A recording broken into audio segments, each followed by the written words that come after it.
Paz e graça para você ligado nessa emissora. Estamos começando o seu programa de reflexão, entrevistas e debates de todos os dias. E hoje, terça-feira, dia de debate especial. Quem é que tem razão? Os calvinistas ou os arminianos? A pessoa normal, o ser humano natural, sem a ação do Espírito Santo de forma especial na vida dela, pode crer em Jesus? Em outras palavras, o ser humano normal, natural, quando ouve o Evangelho, precisa necessariamente que Deus o arranque da sua condição de morto, espiritualmente falando, para que ele creia e tenha vida? Ele precisa ser regenerado para crer? Ou a graça comum de Deus é suficiente para que ele ouça o Evangelho e decida por si mesmo se quer ou não a salvação? Séculos atrás, dois grupos, calvinistas e arminianos, debateram essa questão.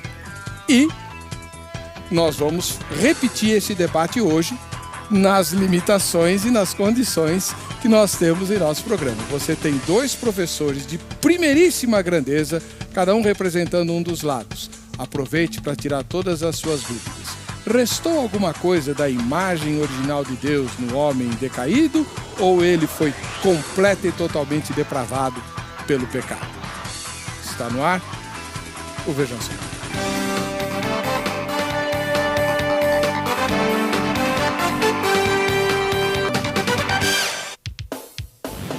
Olá, é com alegria que estamos iniciando mais essa edição do programa Vejam Só, convidando você a participar desse debate especial, diferente, em moldes presidenciais, né? Como estamos fazendo todas as terças-feiras.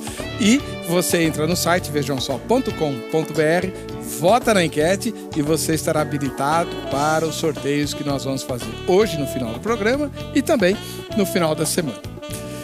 Representando os calvinistas, ou a linha calvinista mais tradicional, temos hoje com muita alegria o chanceler da Universidade Presbiteriana Mackenzie, reverendo Dr. Davi Charles Gomes. Que bom tê-lo de volta, reverendo. Obrigado. Seja muito bem-vindo. Uma alegria. O irmão é o novo chanceler da Universidade Mackenzie. Pastoreia alguma igreja também? Sim, pastoreia a Igreja Presbiteriana Paulistana. É uma igreja recente, é uma plantação de igreja, ou uma implantação de uma nova igreja, fica próximo da Avenida Paulista. Nós nos reunimos no Hotel Intercontinental. Aos domingos? Aos domingos. Qual horário? Às 10 horas tem um café, meia hora de um café bem gostoso de comunhão, às 10h30 o culto. Muito obrigado pela presença do senhor, parabéns pelo novo trabalho. Obrigado. Voltando ao Vejam Só, o bispo José Hildo Melo, que é presidente nacional da Igreja Metodista Livre. Paz e graça, bispo Hildo, tudo bem? Paz e graça, tudo bem? Prazer estar aqui mais uma vez com vocês. Deixa eu mostrar, o livro agora saiu, né, bispo? Parabéns, saiu. Ficou muito bonito, está muito gostoso de ler. Principados e Poderes, né? Pela editora Cenáculo, bispo do José Hildo Melo. É um livro sobre batalha espiritual. Sim. Muito bom. Tem receita de bruxaria? Tem receita contra. Então tá bom. Em Cristo a gente vence o mal. Amém. Amém. Qual é a igreja que o senhor pastoreia? Eu pastorei a Igreja Metodista Livre, que fica na Rua das Rosas, número 445, no bairro de Mirandópolis. Pertinho da estação Ana Rosa? Não, Praça da Árvore. Praça da Árvore, do metrô. É. Muito bom. Muito obrigado, bispo. Muito bem, o bispo obviamente representa o grupo não calvinista. Eu não sei essa história de arminiano. O senhor é arminiano? Sou arminiano. Armínio. Armínio Wesleyan. Um Armínio Wesleyan. Tá bom. Vamos fazer o seguinte, vou começar com o Dr. Davi Charles Gomes, chanceler da Universidade Presbiteriana Mackenzie, que nos dá a honra de representar aqui o pensamento calvinista tradicional, não é? E vai expor, como bom professor que ele é, qual é o ponto de vista que o primeiro cânone de Dort, né, a primeira frase lá da sigla tulip, né? Tulip, total depravação. O que significa isso para o calvinismo? O senhor vai explicar para o telespectador saber qual vai ser o ponto de vista que o senhor vai defender. Certo. Depois o bispo vai fazer a mesma coisa e no próximo bloco vocês vão começar a degladiar. Tá bom. Bom, Vamos começar então da premissa básica, que é a questão da imagem de Deus, do Imago Dei, se restou. Uma das coisas que é bem importante para nós, como pensadores e teólogos que querem voltar para a Bíblia, é lembrar que a imagem de Deus no homem não é algo supra-adicionado. Às vezes a gente pega essa ideia porque diz que Deus fez o homem do pó da terra e depois soprou o sopro, de que é assim, ele fez um boneco e aí ele colocou em cima desse boneco algumas características que distinguiam o boneco do resto. Às vezes até como cristãos a gente fala, o ser humano é como um animal com algo adicionado. Eu não creio. Eu creio que a narrativa ali em Gênesis fala que Deus fez o homem à sua imagem e semelhança. Ele não colocou como uma marquinha. Então, eu diria, o homem não tem a imagem e semelhança de Deus. Ele é imagem e semelhança de Deus. Nesse sentido, se é constitutivo da humanidade, se o homem é imagem e semelhança, destruído por completo não pode ficar. Porque se ficar homem, deixa de ser homem. Aliás, esse processo de desumanização, que culmina finalmente para os calvinistas na reprovação final, no inferno, é exatamente uma desumanização, mas não uma que apaga aquela marca constitutiva do começo, que não foi adicionada. Bom, por que isso é importante?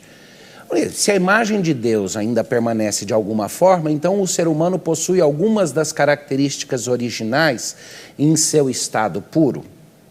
E aí vou mudar o termo. Depravação total dá a ideia de depravação absoluta. Todas as partes do ser humano foram corrompidas até onde podia ser.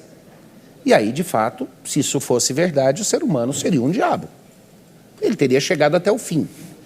Mas mesmo nós, calvinistas, acreditamos que existe uma graça comum que tem como um dos efeitos impedir que o pecado chegue até as suas últimas consequências. Retém o pecado, impede que o pecado leve a humanidade à autodestruição. É uma ação de Deus, de uma graça comum. Eu não vou chamar ela é diferente da graça preveniente, mas a gente discute depois. Ela é comum. Ela existe e ela existe para reter o pecado, dentre outras coisas. Então, de certa forma, seria melhor trocar o termo, em vez de dizer depravação total, como se quisesse dizer depravação absoluta, dizer que é uma depravação radical. Tá. Não existe nenhum pedaço, e radical aí é de raiz, não radical, é radical de raiz mesmo. Não existe nenhuma área da humanidade, nenhuma parte do ser humano que continua sendo imagem e semelhança, mas é imagem e semelhança decaída.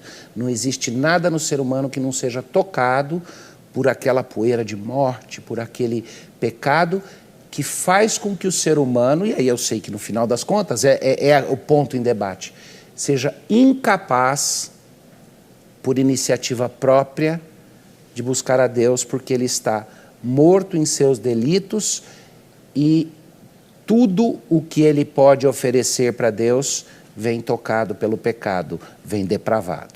O melhor exemplo é oferecer aquele pudim maravilhoso, que eu gosto muito, um pudim de leite condensado, um pudim de leite, né?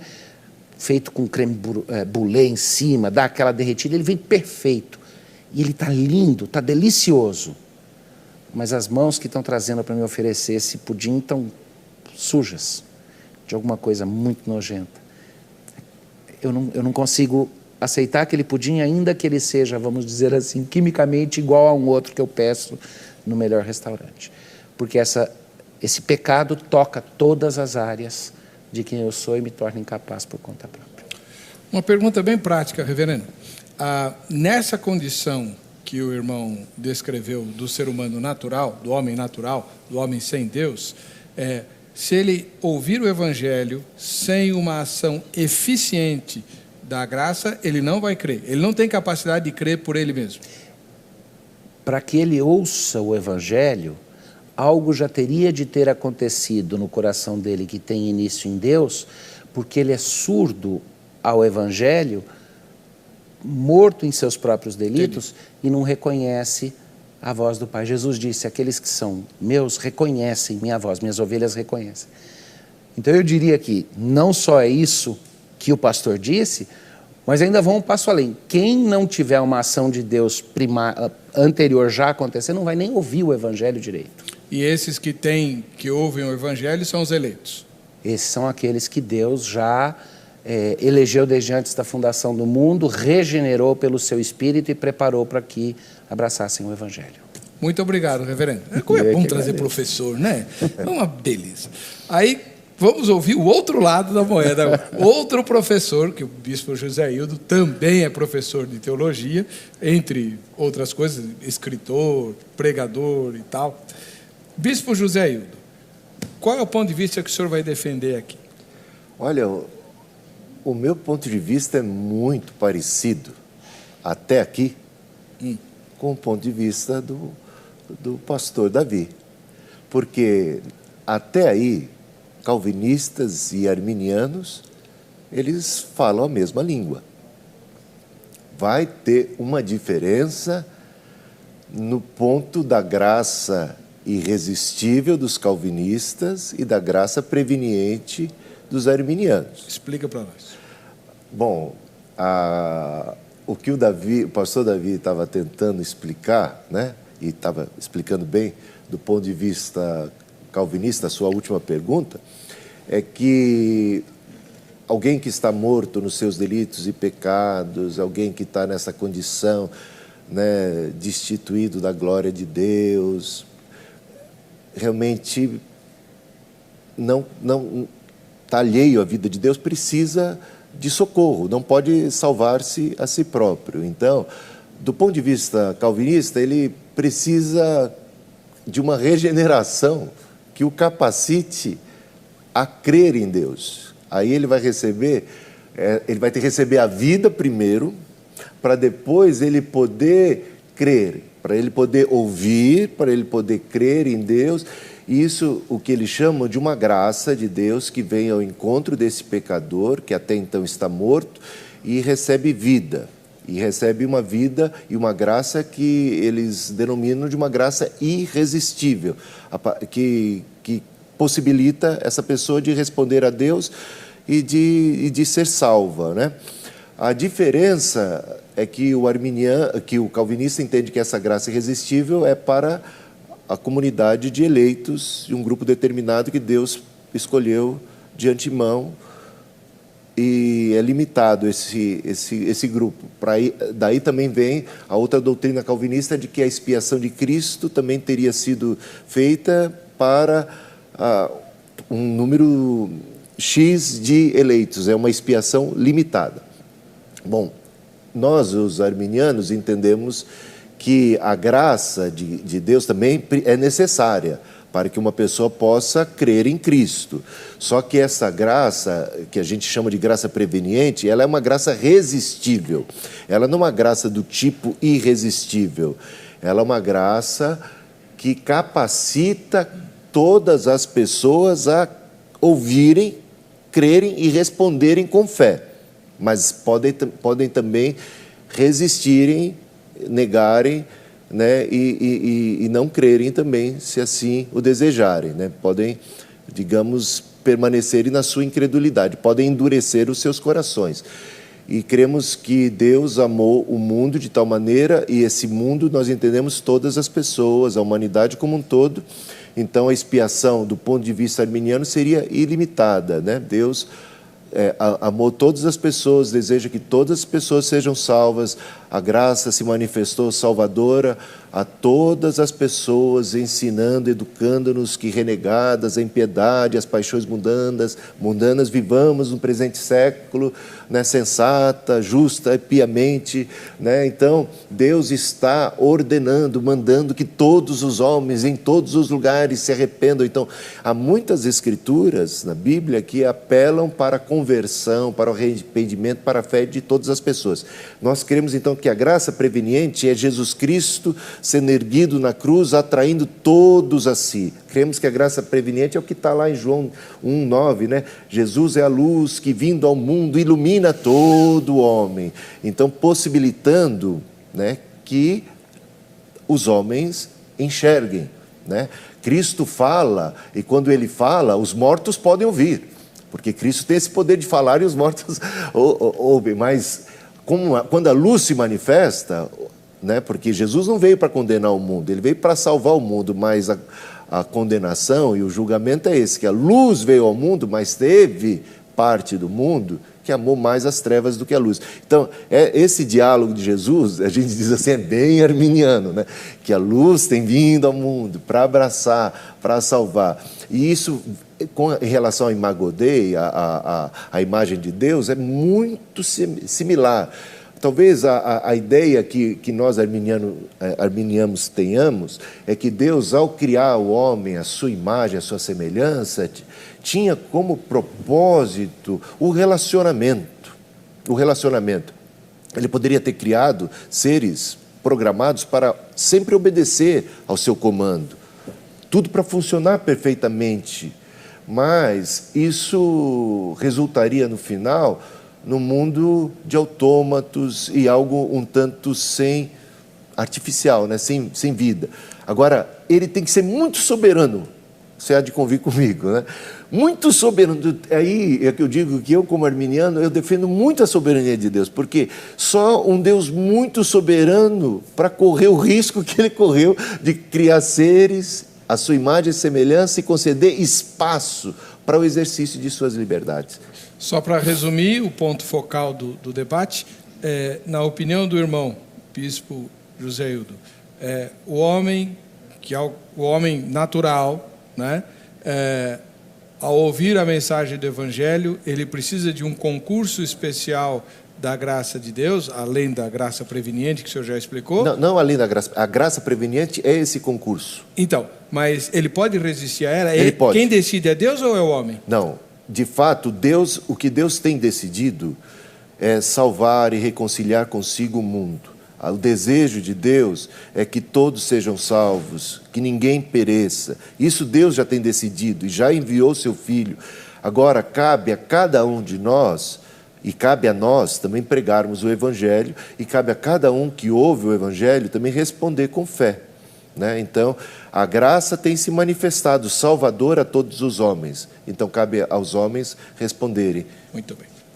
Estão postos aí, ó que aula, hein? Ó que aula, que maravilha. Perfeito, muito obrigado. No próximo bloco, eles vão começar a interagir com perguntas e respostas, né? Que também serão comentadas pelo perguntador, e você vai tirando as suas conclusões aí a respeito disso. Quem decide aceitar o Evangelho é o homem por si mesmo, ou é porque Deus quis que ele aceitasse e aí ele aceita? Enfim, muito bem. Esse programa é um programa diferente, especial. Não tem e-mails, ele é gravado na véspera, né? Então não tem como você participar por intermédio de e-mails. Presta bem atenção nas respostas e perguntas que serão formuladas aqui, porque isso vai ser um material muito farto para você depois, conversando com seu pastor, examinando a Bíblia, orando, tirar suas próprias conclusões. Quem está certo? Os calvinistas ou os arminianos? Nós vamos, nesses programas, explorar os cinco temas do Sínodo de Dort. E hoje nós começamos com o primeiro, a total depravação do ser humano. Cada um dos debatedores fará uma pergunta para o outro e a pessoa que ouvir a pergunta terá 3 minutos para fazer a sua resposta. Findos os 3 minutos ou terminada a resposta, o interrogador comentará a resposta. E aí ele passa a ser o respondedor, né? E por aí vai, tá bom? Vamos começar com o reverendo Dr. Davi Charles Gomes, chanceler da Universidade Presbiteriana Mackenzie e pastor, obviamente, né, da Igreja Presbiteriana do Brasil. Reverendo, qual é a sua primeira pergunta? Bispo, ouvindo, eu concordo, até certo ponto os wesleyanos e os presbiterianos vão caminhar juntos em alguns aspectos de calvinismo que está presente ali. Nós vamos, é óbvio, chegar num ponto de diferença, que é a questão da graça, como é que ela age. A sua referência à pregação de Jesus e outros momentos na Bíblia, na qual a oferta do Evangelho, pela sua amplitude e abertura dela, da ideia e a expressão que o irmão usou parece que está sendo meio arminiano ali, ou arminianista ali, né? Mas esses são os momentos nos quais a oferta do Evangelho é comunicada. Mas, de certa forma, para cortar direto aí, a minha pergunta é: quando quando um pecador é resgatado, é pescado pelo Evangelho, o ponto ali de mudança, de transição, o ponto no qual algo acontece, é disparado pela vontade dele, por um ato de exercício de sua própria vontade, ou por um ato de exercício da vontade divina? 3 minutos, bispo. Nós o amamos porque, primeiramente, ele nos amou. A salvação é um ato de Deus. É uma obra de Deus. Só somos salvos porque Cristo morreu na cruz, porque Deus nos amou, porque Deus enviou Jesus Cristo. Não haveria nenhuma possibilidade de salvação a parte da cruz, a parte de Jesus Cristo. Portanto, a salvação é um presente de Deus, é uma oferta de Deus, é uma obra de Deus, por muito amor que Deus teve por nós. Então, é uma oferta, e o que o homem faz, e também por graça de Deus, possibilitado por essa graça, é acolher, é receber isto, é receber essa graça, é abraçar. Então eu diria, é uma resposta de fé, né? Como Abraão teve, né? Creu Abraão, isso lhe foi imputado por justiça. É o que nós podemos fazer, né? Não por obras de justiça praticadas por nós, mas por sua graça ele nos salvou pelo lavar regenerador e purificador do Espírito Santo, que ele derramou abundantemente sobre nós. E aí, esse ato de nossa salvação é uma obra tão tremenda, ela nunca pode ser diminuída. É o ato regenerador, que é um derramar do Espírito Santo abundante, que nos torna novas criaturas, né? Então é uma coisa assim, tão demais, né, para ser nossa, é dele, né? E a gente só se abre, ele bate. Aí talvez a diferença é que eu não acho que ela seja irresistível. Deus, na sua docilidade, nem por força nem por violência, está batendo a porta, embora tivesse todo o direito, e eu concordo com os calvinistas que, sendo Deus, poderia e teria todo o direito de fazer como bem entende, mas escolheu Deus esse caminho de entrar em Jerusalém montado num jumentinho, de vir de uma maneira que poderia ser resistida, mas é por aí que eu vejo. Tá bom. Então, agora o reverendo Davi vai comentar em 3 minutos a resposta do bispo José Hilton. Bom, eu não posso deixar de, não apenas de concordar, mas de me empolgar do mesmo jeito, porque de fato não existe nada mais maravilhoso do que ver o coração de alguém que é transformado pelo Espírito de Deus e que recebe ali a bênção de união com Cristo e a manifestação da regeneração. Eu fiz a pergunta especificamente sobre onde é que o ponto de transformação acontece, obviamente, em termos da aplicação subjetiva daquilo que aconteceu. E me atrai muito a ideia de que, eu gosto até de definir a fé como o estender de mãos vazias para receber a graça. E acho que até aí é onde nós vamos concordar. É o calvinismo implícito do wesleyanismo e dos presbiterianos. Maravilhoso. Mas o problema é que, no final das contas, nessa aplicação subjetiva, vai haver um momento no qual eu vou dizer quem fecha finalmente o negócio, quem diz sim ou não no final. Eu tenho dificuldade em permitir ao homem até a possibilidade de dizer não, por várias razões. Quando eu era bem jovem, eu dizia assim, mas perguntar para alguém, regenerar alguém, reviver alguém que está morto, dar uma graça preveniente, para depois perguntar para ele, você quer estar vivo? É igual perguntar para alguém se essa pessoa prefere ser rico com saúde ou pobre doente. É óbvio a resposta, né? Não, se eu fui vivificado, eu vou querer essa vida. Eu percebo que existem sentidos de rebeldia do coração, das marcas do pecado, que fazem exatamente com que alguém se endureça ao ponto de dizer, eu não quero essa graça, eu só aceito aquilo que eu puder conquistar por conta própria, eu não quero favor nem de Deus. Essa rebeldia do coração, essa idolatria, tudo pode fazer com que haja essa rejeição. O que eu tenho dificuldade de acreditar é que essa rejeição pode acontecer em alguém em cujo coração a graça já exerceu a sua influência. Para mim, uma graça preveniente seria automaticamente uma graça regeneradora e irresistível? Porque ela vem de Deus, ela não me deixa opções.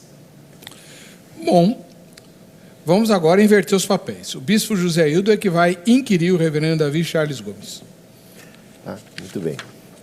Tem aqui uma primeira pergunta. Vamos lá. Bom, se os calvinistas estão certos em afirmar que o homem é totalmente incapaz de responder a Deus com arrependimento e fé, a não ser quando recebe uma graça irresistível, né? Então, como interpretar os inúmeros textos bíblicos que ordenam que todos os homens se arrependam e tenham fé em Deus? Tais como, por exemplo, Atos 17:30. Mas Deus, não levando em conta os tempos da ignorância, manda agora que todos os homens em todo lugar se arrependam. Tito 2:11 e 12. Porque a graça de Deus se ha manifestado, trazendo salvação a todos os homens, ensinando-nos que, renunciando à impiedade e às concupiscências mundanas, vivamos neste presente século sóbria e justa e piamente. Também Mateus 11:28. Vinde a mim todos que estáis cansados e oprimidos, e eu vos aliviarei. E também João 7:37. Ora, no seu último dia, o grande dia da festa, Jesus pôs-se em pé e clamou, dizendo: se alguém tem sede, venha a mim e beba. E por fim, um último versículo, só como exemplo, né? Tem tantos outros. Isaías 45:22. Olhai para mim e sereis salvos, vós todos os termos da terra, porque eu sou Deus e não há outro. A pergunta do senhor basicamente bom, do ponto de vista calvinista, somente alguns, ou um grupo seleto, é que poderia realmente responder com fé, porque estaria predestinado e teria a capacitação do Espírito, a graça irresistível. Mas a palavra de Deus, em inúmeras passagens, fala de mandamento para todos se arrependerem. Perfeito. Então, como é que a gente lida com isso? Perfeito. 3 minutos, reverendo doutor Davi Charles Gomes. Primeiro lugar, a premissa de que uma ordem só pode ser dada, ou uma determinação feita, quando alguém puder cumpri-la ou puder obedecê-la, ela é real para os nossos relacionamentos humanos, para o nosso contexto. Ela não se aplica quando nós estamos comparando Criador e criatura. Um Deus eterno, fora do tempo e do espaço, soberano, que não está confinado por qualquer contingência e que faz determinações para o mundo contingente. Isso é bem simples. O raciocínio de que nenhuma lei pode ser imposta por Deus a não ser que eu possa cumpri-la, jogaria por terra completamente a necessidade do sacrifício de Cristo. Porque Cristo veio exatamente porque a lei de Deus moral que exige de todo homem um cumprimento perfeito da lei, não podia ser cumprida. Paulo argumenta isso, até mesmo falando para a comunidade judaica, dizendo, vocês não puderam cumprir a lei. A lei veio para mostrar que vocês não poderiam cumprir. Então ela aponta além de si mesma.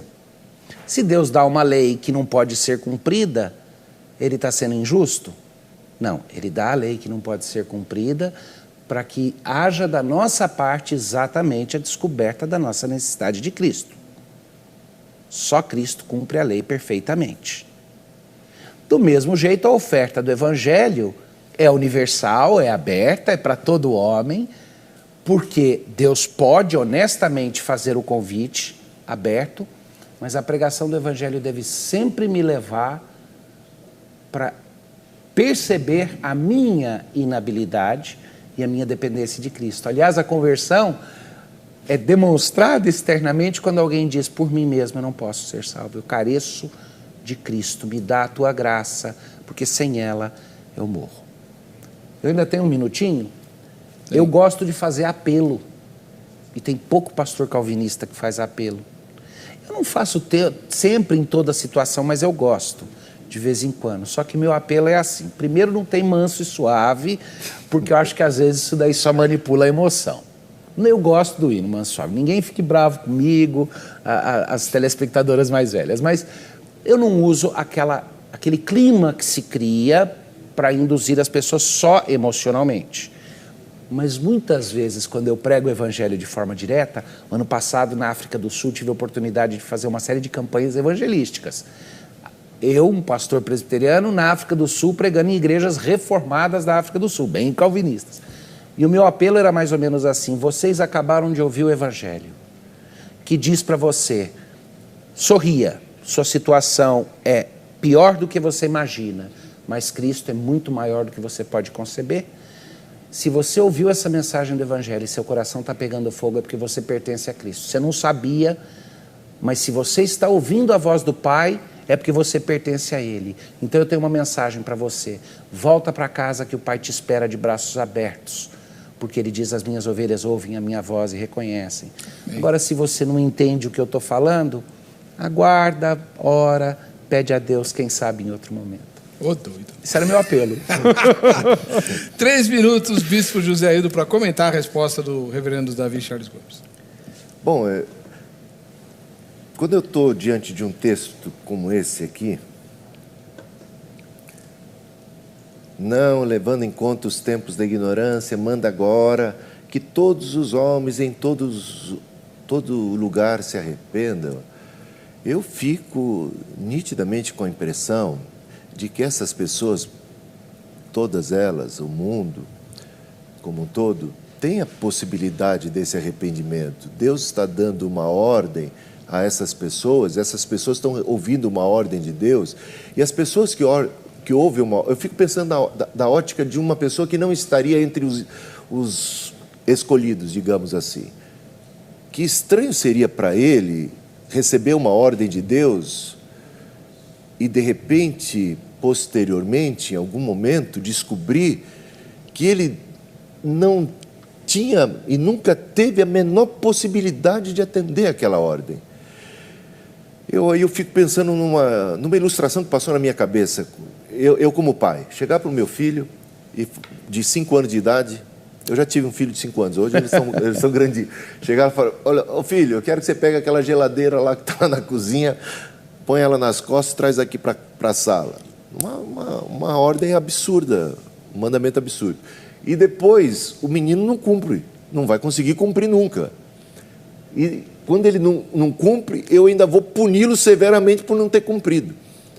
Quer dizer, eu quase que me sinto... Aí eu falo assim, acho que isso seria injusto da minha parte. É claro que eu compreendo o que você está colocando em termos... A gente não pode julgar Deus a partir dessa nossa ótica humana, mas eu fico meio perdido, realmente, de tentar humanamente entender essas coisas, né? Mas, bom, eu preciso de ajuda nesse sentido. Realmente eu fico sem muita explicação e fico ainda entendendo que Deus realmente amou o mundo e que Deus deseja mesmo que as pessoas sejam salvas. E isso, para mim, parece fazer mais sentido, né? Todas as pessoas. Todas as pessoas sejam salvas e que esse mandamento seja realmente válido para todos e que haja uma possibilidade real de que as pessoas possam responder a isso verdadeiramente. Reverendo doutor Davi Charles Gomes vai agora fazer a sua segunda pergunta para o Bispo José Aildo. Pegando, para continuar com essa bola para frente, pegando desse ponto, é óbvio que para admitir a possibilidade de que alguém dissesse eu quero e ouvisse um não porque você não é eleito, eu teria que assumir uma coisa bem grande, né? Eu não tenho problema nenhum em dizer, qualquer um que disser eu quero, obviamente, Deus chamou. Porque o dizer eu quero é a expressão maior disso. Quando o irmão fala, eu tenho aí uma dificuldade com pensar nessas situações. Se essa não é a questão, se não existe ninguém que chegue no céu porque diz eu escolhi a Deus, suponha. Qualquer um que chegar no céu vai dizer eu estou aqui porque Deus me impediu de ir para o lugar onde minhas escolhas levariam. E qualquer um que chegar no inferno vai falar eu vim aqui por conta própria, eu mesmo que escolhi. Se a coisa fica clarificada dessa forma, tira o problema ou existe alguma outra dificuldade? Eu estou querendo chegar no ponto específico aí de dificuldade. 3 minutos, Bispo. Eu não sei se eu entendi direitinho. Você podia só Se não existe essa possibilidade, a expressão que o irmão fez a minha dificuldade é com a possibilidade de alguém dizer eu quero e não poder, ou com o evangelho ser oferecido para alguém que nunca vai poder, se Deus quer todos os homens e tal. Dele não ter tido a possibilidade, talvez tenha sido essa a minha colocação. Se tirar isso e disser, não, qualquer um que tiver o ímpeto, a vontade de responder ao convite do evangelho é um eleito, não existe a possibilidade de alguém dizer eu quero e dizer não, para você não serve, isso tira a dificuldade ou existe um outro ponto ainda? Não, eu creio que não, eu acho que isso tiraria essa dificuldade. Eu creio que os arminianos, eles acreditam numa eleição na base da presciência, da capacidade de Deus, tendo conhecimento de nós, inclusive até na ideia do molinismo, né? Ou seja, de conhecer a gente até em distintos mundos hipotéticos, ou seja, só Deus mesmo para algo dessa natureza. Então, por nos conhecer de antemão, ele pode estar nos predestinando. Então, o que talvez seja chocante para mim seja a ideia de não haver nenhuma, de Deus de alguma maneira decretar assim, uns para céu e outros para inferno, sem a menor chance de possibilidade de livre-arbítrio, de escolha, de chance. Isso para mim seria o mais doído da questão, né? Como eu pedi para o meu filho alguma coisa impossível e ainda puni-lo no final das contas. Seria isso para mim o que mais eu chamaria de injustiça, o que ele colocaria Deus, o caráter de Deus ou o amor de Deus, talvez mais não a questão da justiça. Eu não colocaria nem o problema da justiça de Deus em xeque, mas a questão do amor de Deus em xeque. Pareceria que Deus, para mim, então Deus não amaria todas as pessoas de maneira igual, amaria uns mais do que outros. E isso para mim, Deus não seria um bom exemplo para mim, quando Ele diz que eu tenho que amar meus inimigos. Entendeu? Quando Deus diz que eu tenho que amar meus inimigos, Ele não seria um exemplo para mim. Então eu teria dificuldade de amar meus inimigos tendo um pai que não ama todos e que faz acepção de pessoas. Concluiu? Sim. Muito bem. Doutor Davi, pode comentar a resposta do bispo. Eu acho que, de certa forma, bispo, aí Paulo respondeu em Romanos especificamente nesses termos. E até o irmão disse, não vou colocar em termos da justiça, porque, de fato, ali ele está discutindo a questão da justiça. Eu já sei disso, então por isso eu já... Mas eu creio que no amor também, ele diz ali, quem é você para olhar para o oleiro? Quem é o vaso para olhar para o oleiro e falar, por que você me fez um vaso de honra, um de desonra? E ele fala isso no contexto específico de Deus dizendo, escuta, antes que os gêmeos nascessem, ele já tinha escolhido que um ia servir o outro e tudo.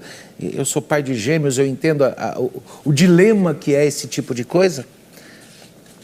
Mas e se a gente mudar a figura um pouco? Duas propostas bem simples. Primeiro, a história não começa no Éden. A história, na verdade, começa antes da epopeia humana, quando o Pai, Filho e Espírito Santo, em perfeita comunhão e expressão de amor, num borbulhar de amor relacional entre eles, autossuficiente, antes que houvesse mundo. E aí eu acho que nós concordamos, faz parte da teologia dos nossos dois grandes mestres do passado. Pai, Filho e Espírito Santo lá numa reunião, um supremo concílio deles lá. E o Pai disse, farei para mim um povo, eles serão meu povo, eu serei o Deus deles. E o Filho disse, eu quero ser o instrumento pelo qual eles são feitos e são resgatados e incorporados no relacionamento conosco. E o Espírito disse, eu quero ser a fonte de vida e aquele que sela na união. E a epopeia humana termina no Apocalipse, quando Deus diz, eis agora meu povo reunido comigo, eu sou o Deus deles, eles são meu povo, e agora eu escrevo a minha lei no coração deles, eis que todas as coisas velhas passaram e vão ser feitas novas. Nesse sentido, eu diria que a epopeia humana tem que ter, as aspas que começam e que terminam são essas. Deus sempre teve um plano, Ele está construindo para si um povo. E isso já é uma expressão de amor. Ele está construindo um povo para quê? Para ser objeto desse amor. Sim. Então, esse é um ponto. Eu acho que isso daí é importante porque ele emoldura a discussão. O amor já está garantido no fato de que Deus não precisava ter criado um povo. Não precisava ter dado vida para ninguém. E deu. E o segundo ponto é que é uma caricatura comum, mas um equívoco, acreditar que Deus pega e diz para o céu, para o inferno, que os calvinistas acreditam que dupla predestinação significa esse vai para o céu, esse vai para o inferno, esse vai para o céu, esse vai para o inferno. Porque no melhor da nossa tentativa de entender a palavra, os calvinistas historicamente têm dito, existe uma massa da humanidade que jaz no pecado e que se seguisse o seu caminho natural iria para o inferno. Uma vez meu pai estava fazendo evangelismo de rua, pregando numa praça pública, pastor... O senhor tem que concluir. E ele disse assim, passou um menino e falou, como que eu faço para chegar no inferno? E ele falou, continua indo. A ideia de que existe uma massa que vai para o inferno e que Deus resgata ali como fruto de amor. Tá bom. Alguns. Bispo José Hildo, sua vez inquiriu o doutor Davi. Não, eu vou fazer a pergunta, mas aí eu talvez concluiria que Deus, sim, essa massa estava indo para o inferno e Deus resolveu salvar alguns, mas por que não resolveu salvar a todos se Ele é amor? Então, eu colocaria essa coisa desse jeito, né? Se poderia salvar mais. Essa pergunta, né? essa eu gostei. Não, é interessante, mas é só uma observação. Não, tem outra pergunta, né? Estaria Deus blefando todas as vezes que disse aos homens que eles tinham reais opções e poder de decisão? E olha que não são poucos os textos nesse sentido. Um exemplo bem claro e que aconteceu exatamente depois da queda é esse. O Senhor disse a Caim, por que você está furioso? Por que se transtornou o seu rosto? Se você fizer o bem, não será aceito? Mas, se não o fizer, saiba que o pecado ameaça a porta. Ele deseja conquistá-lo, mas você deve dominá-lo. 3 minutos, reverendo doutor Davi Charles Gomes. Primeiro vou responder a que ele não quis deixar com uma pergunta. Vai usar seu tempo. Eu não estou preocupado, no final das contas, por que não fulano e não fulano.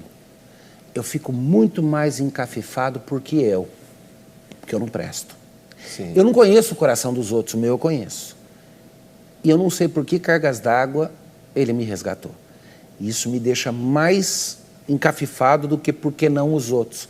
Eu não quero bisbilhotar no relacionamento dele com outros. Eu queria entender que graça maravilhosa é essa que buscou um pecador como eu. E aí eu respondo a segunda parte, a outra parte da pergunta nessa mesma linha. Todas essas passagens, Deus está falando com o povo dele. Ele nunca está falando com os incrédulos. Ele está falando com o povo dele. Ele está falando com os filhos da aliança. Ele está falando com Israel. Ele está falando com o povo de Israel. Os profetas chegam e falam com o povo de Israel. Jesus chega e prega para os judeus, o povo de Israel. Na verdade, a única passagem das que o irmão citou que não era para o povo de Israel é Paulo no Areópago. Quando ele fala, os judeus sabem que Deus estava fazendo. Vocês não sabem. E aí sim ele está falando para, vamos dizer, povo fora da aliança. Quando eu falo para o povo da aliança, eu preciso presumir a possibilidade de que eles sejam crentes, eleitos. Eu não criei meus filhos dizendo, um dia vocês decidem se querem ser crentes. Eu criei meus filhos desde pequenininho, dizendo, eu vou te tratar como crente, porque vocês são batizados, até o dia que vocês me deem prova ao contrário. Então eu falava para eles orarem, se arrependerem, confessarem os pecados, todas as coisas que são particulares de nós, povo da aliança. Mas no caso de Caim? Agora então, faltou Caim. Não, Caim. É que a pergunta é do caso de Caim. Caim era parte da aliança também. Sim, não, tudo bem. Mas Caim, ele teve a sua oferta primeiramente rejeitada. Ficou furioso por causa disso. E por causa disso, Deus o visitou, conversa com ele e até dá um conselho interessante para ele. Né? Isso é depois da queda, não é mesmo? E nesse conselho, Deus fala com ele, olha, por que você está tão chateado assim? Se você fizer bem, Se você fizer... Porque o seu irmão fez bem. Olha que coisa interessante, né? Por isso a oferta do seu irmão foi aceita. Se você fizer bem, a sua oferta também vai ser aceita. Está implícito no que ele está falando, né? Olha só a frase de Deus. Se você fizer o bem, não será aceito. Mas se não o fizer, veja, a condicional o tempo todo aqui. Saiba que o pecado o ameaça, né? Em outros termos, em outras versões, o pecado jaz à porta, né? Mas cumpre a você, compete a você, é teu dever dominá-lo, né? Então, eu queria saber essa questão do fazer o bem, dominar, do livre-arbítrio para alguém depois da queda, né? Como é que Então, fica? olha só. Bom, não, Desculpa, agora esgotou o tempo. Inclusive, ele falou. eu estourei o bloco e a gente vai para o intervalo. Na volta, o doutor Davi vai perguntar para o bispo e o bispo depois pergunta para o doutor Davi.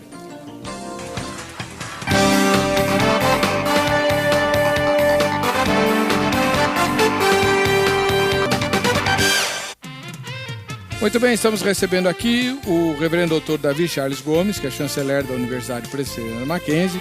Ele vai formular agora a terceira questão que ele preparou para o bispo José Eldo Melo, que terá 3 minutos para responder. Eles estão discutindo se o tema está aí na tela, você está lendo aí, né? Pode fazer a pergunta, doutor Davi. Eu fiquei com vontade de entrar naquele debate do Caim lá, mas a pergunta seria: se a graça preveniente ou uma graça irresistível é uma pré-condição para que qualquer ser humano receba o Evangelho. E se o problema que dificulta e que motiva a necessidade de preservar um espaço de autonomia para uma decisão humana é a vontade de proteger Deus de ser injusto, ou de ser acusado de ser injusto, ou de não ser amoroso? Aí vem a seguinte pergunta: e um Deus que pega e deixa uma pessoa incapaz de fazer a escolha certa, escolher para si mesmo aquilo que é pior de tudo, é menos injusto? Só para deixar isso mais claro, se eu permitir que alguém faça a escolha de suicidar-se e não tentar impedir, se preciso for até restringindo essa pessoa, tirando dela a liberdade, amarrando, eu vou estar sendo injusto também. Resolve o problema ou da justiça ou do amor de Deus? Seria amoroso um Deus que deixa um ser humano incapaz de tomar uma decisão dessas, escolher o inferno, escolher resistir à graça? Bispo Hildo, 3 minutos. O pastor Davi sabe fazer pergunta difícil, né? Sabe. Eu não sei se ele sabe responder essa pergunta. Realmente é complicado a gente entrar nesses meandros. Eu realmente não tenho todas as respostas. Eu não sei todas as coisas. Eu confesso a minha ignorância. Talvez eu tenha mais perguntas ainda a fazer para somar a estas, né? Eu confesso que eu preciso de muita ajuda para entender todas as coisas, né? Eu não saberia responder com propriedade, dizer assim, ó, eu poderia falar, poderia dar uma opinião a respeito, mas chegar assim e falar, é isso, é aquilo, com certeza é isso. Eu não sei, eu prefiro me recolher à minha ignorância e ficar depois refletindo mais sobre o assunto. E ainda tem muito mais perguntas que eu gostaria de fazer. Eu gostaria de encontrar com Paulo. Amém. Eu gostaria de encontrar com os apóstolos que são muito mais espertos. Eu queria fazer tanta pergunta para eles. Pedro, né? Pedro, com tanta coisa que realmente, a respeito de tantas coisas, eu realmente confesso que eu não saberia dizer, né? O senhor terminou? Terminei. Então, o seu comentário, doutor Davi. Eu sugiro que o senhor responda, então, a pergunta. Eu também não posso responder de forma definitiva. Eu acho que os dois seriam problemáticos.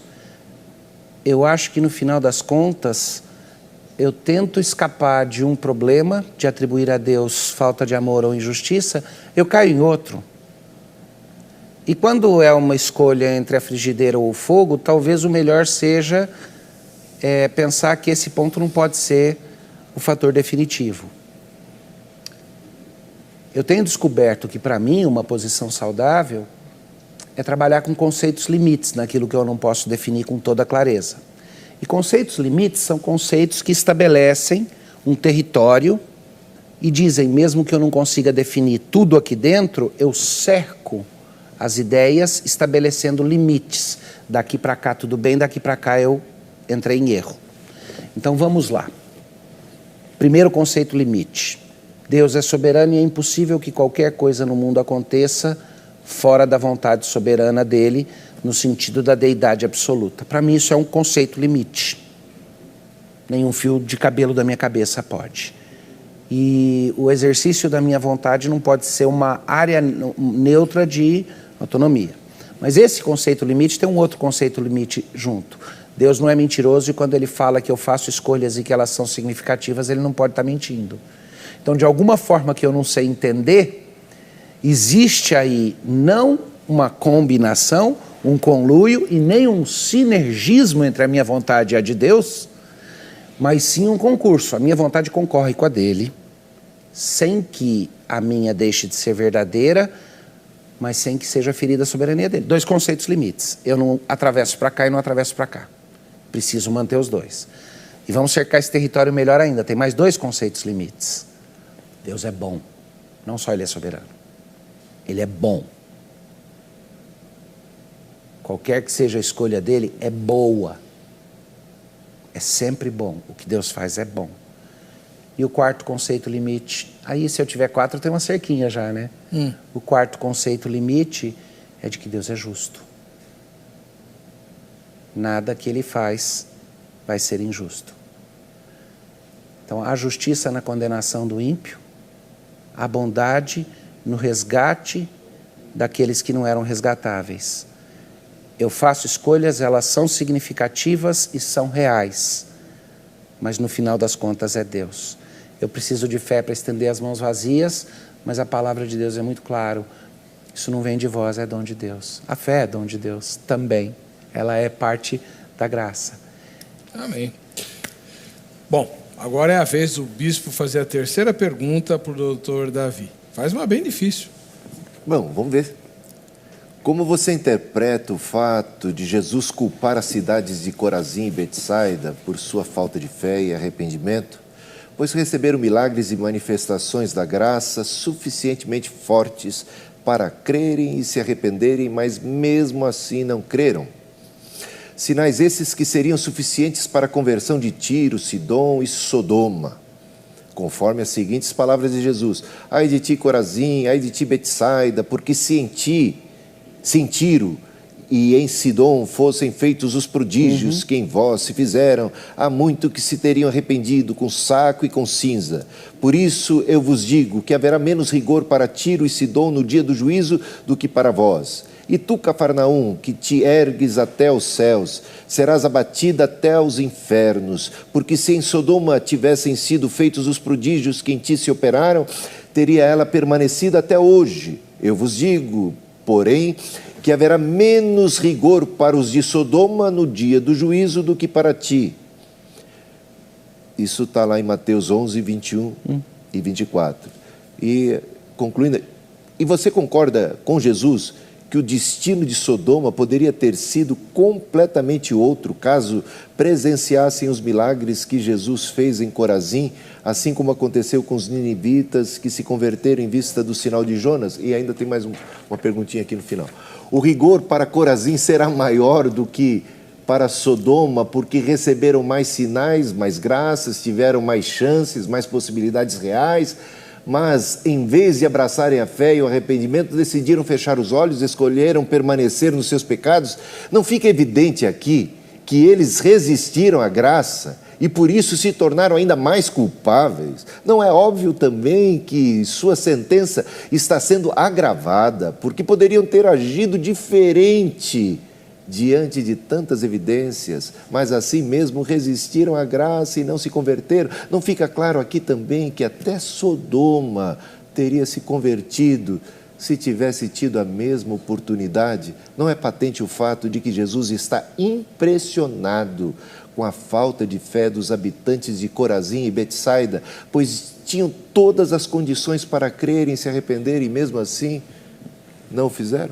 3 minutos, essa é dura, hein? Vamos ver se eu consegui contar direitinho. Sim, sim, não, sim, talvez, sim, não, talvez eu tenha esquecido uma. Mas são tantas as perguntas aí.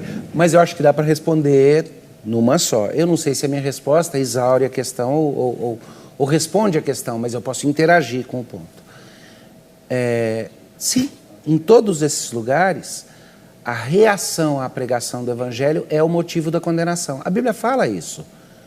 A Bíblia fala que a condenação de todos os homens não é apenas pelo pecado com o qual nasceram, não é apenas pelo pecado que cometeram, mas que o Evangelho vem e sela essa condenação quando rejeitado. A rejeição do Evangelho é o grande pecado final contra a graça de Deus. E ele só mete o último prego no caixão. O caixão lá da queda e o caixão que vai sendo fechado, o prego final é quando o Evangelho é rejeitado. E aí, é lógico, essas passagens estão falando dessa rejeição do Evangelho. E a pregação do Evangelho é parte da graça de Deus. Ele é o chamado externo do Evangelho, certo? Quando nós pensamos em termos da operação que Deus faz no coração, que provoca a resposta, não tem a ver com a condenação, tem a ver com a salvação. Aqueles que se quebrantam diante da proclamação do Evangelho, aqueles que ouvem e não rejeitam, não o fazem porque Deus quebrou uma resistência básica que existia. Mas todos aqueles que rejeitam o Evangelho são condenados exatamente porque rejeitam o Evangelho. Em Sodoma e Gomorra o Evangelho não foi pregado. Provavelmente Ló não era um grande pregador da aliança. E ele morou lá, mas não foi sal da terra. E eles não ouviram o Evangelho. Eles estavam atrás dos anjos que eles queriam possuir. E o que Jesus está falando é, se o Evangelho que foi pregado entre vocês fosse pregado lá, e os sinais que aconteceram para corroborar essa pregação, eles teriam se arrependido. E eu acredito que, de fato, a pregação do Evangelho lá teria acontecido se tivessem os eleitos que estivessem lá. Que, aliás, nós não sabemos se há alguém que foi... Aliás, sabemos sim. Nós sabemos que na família de Ló algum eleito tinha, porque Deus protegeu e resgatou. Então eu creio que o irmão está certo, mas é na condenação é que a rejeição do Evangelho é um ponto de condenação. Isso não resolve a questão da salvação. 3 minutos para o senhor comentar essa resposta, bispo. Bem, eu quase ouvi o pastor Davi falando que os de Sodoma, se tivessem uma oportunidade do Evangelho, teriam se convertido. Bom, ele quase falou isso.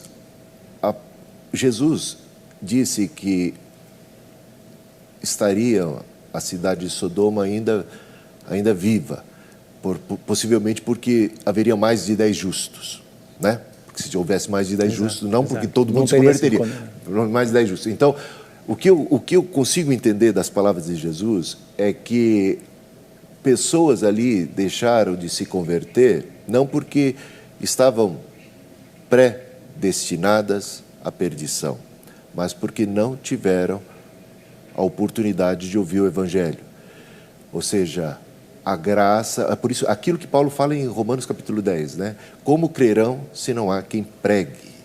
Aquelas pessoas eram pessoas que, se tivessem tido oportunidade, algumas delas teriam tido a graça preveniente, né? a possibilidade de responder positivamente. Esse é que eu vejo aqui. E também a ideia de mais condenação, menos condenação, também responsabilidade maior, menor, é alguma coisa muito interessante para depois a gente poder discutir num outro programa, né? Que hoje não cabe, né? Muito bem. Nossa equipe de reportagem esteve na Conde de Sarzedas. A gente sabe que tem bastante crente por lá, né? E fez a mesma pergunta que você viu aí estapada durante todo o programa. Vamos ver as respostas. O homem natural é totalmente depravado ou restou alguma imagem e semelhança de Deus?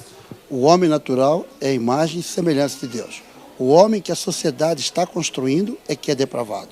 Porque o homem é fruto do meio, né? E o meio que você vive depende muito. Por exemplo, eu vivo com pessoas boas, pessoas que são a pura imagem e semelhança de Deus. Não, acho que cada uma individualidade, independente de religião, da atualidade ou não, sempre tem os bons e os maus.